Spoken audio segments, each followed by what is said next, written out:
sige, ganyan. Oh, spot lang, ha? Spot. Alright, go. Sige. Halika.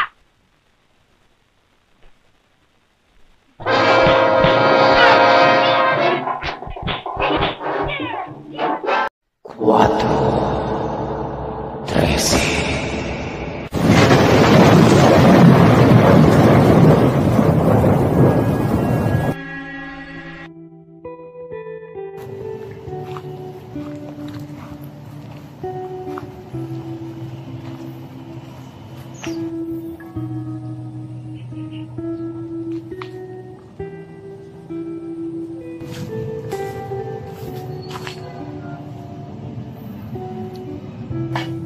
Nandito tayo ngayon sa sementeryo ng Guagua Public Cemetery at pupuntahan natin yung naging huling hantungan ni na dating aktor na si Jess Lapid Sr.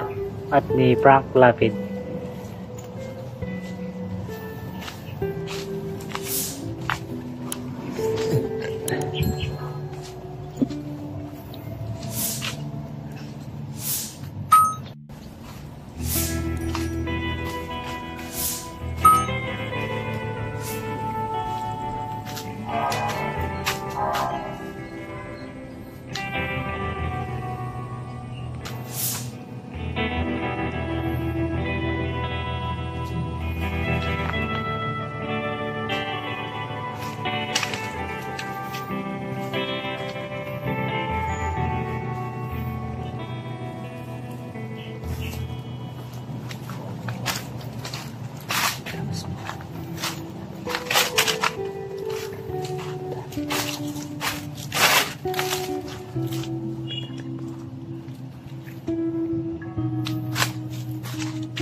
Si Susongko Lapid ay isang Pilipinong artista at ama ng actor, driving instructor, fight director na si Jess Lapid Jr. Binigyan siya ng pangalan ng screen ng pelikula na Jess Lapid. Ang kanyang kuya ay si Jose Lapid na ama ni Lito Lapid. Sige, ganyan. Oh, spot lang, ha? Spot. Alright, go. Sige. Halika.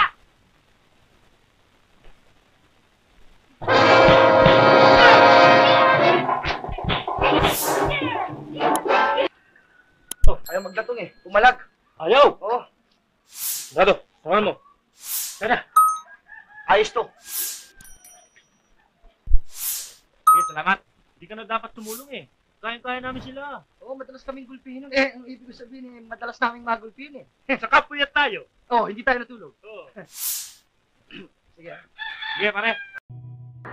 Matapos tapusin ang pelikulang si Moron Brothers kasama si Jun Aristorenas, noong gabi ng July 13, 1968, si Jess Lapid Sr. ay binaril hanggang mamatay sa Lanay nightclub.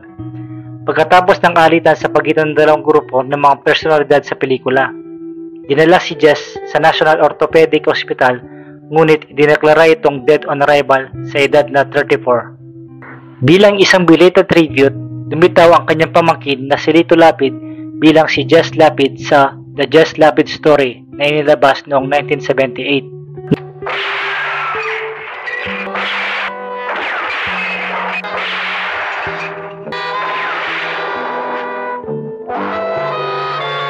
Kahit ano'y gagawin, kahit ano'y titisingin, John Diyan nagwawakas ang buhay ni Jesus Songco Lapid, pangunahing action star at idolo ng pelikulang Pilipino.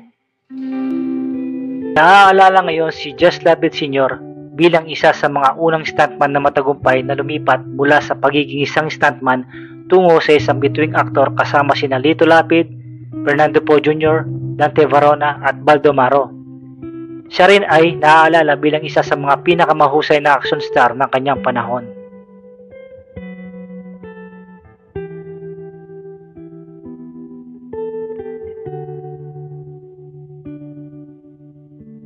Katabi ng puntod ni Just Lapid Sr. ay si Frank Lapid.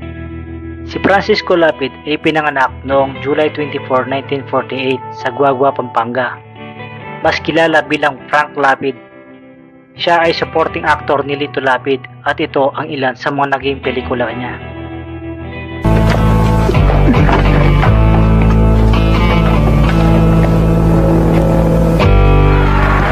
Siguro nga, nagkita na tayo. Oh, yes! Nagkita na tayo sa isang party. Hindi nga lang tayo nagkausap ng matagal. You are Mr. Jimmy Roman, Ah, oo! ikaw. Christine Delgado. Di tuloy natin ang pag-uusap ngayon. Okay ka ba?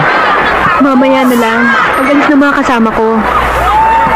Tatawagan na lang kita. Siya nga pala, Kap. Si Captain Salvador Escobar. Kinagagalak kong makilala ka. Captain Norma Reyes, Diago. I'm Sergeant Tesoro. Of course, dati ka na dito, di ba? Teka, okay, I'll let you know when I'm free. Uy, bigla yata tayo napuwera sa blowout, ah. Hindi, magbabalo tayo ni Sir. Hindi ba, Sir? Bakit? Sino may sabing sasama kayo? Huh? Sir, ako nga nag-umpisa nito eh. Ako nga to nagpakilala eh. Namatay si Frank Lapid noong November 11, 2004 sa edad na 56. At yan na nga mga bossing ang naging huling hantungan ni Just Lapid Sr. at ni Frank Lapid.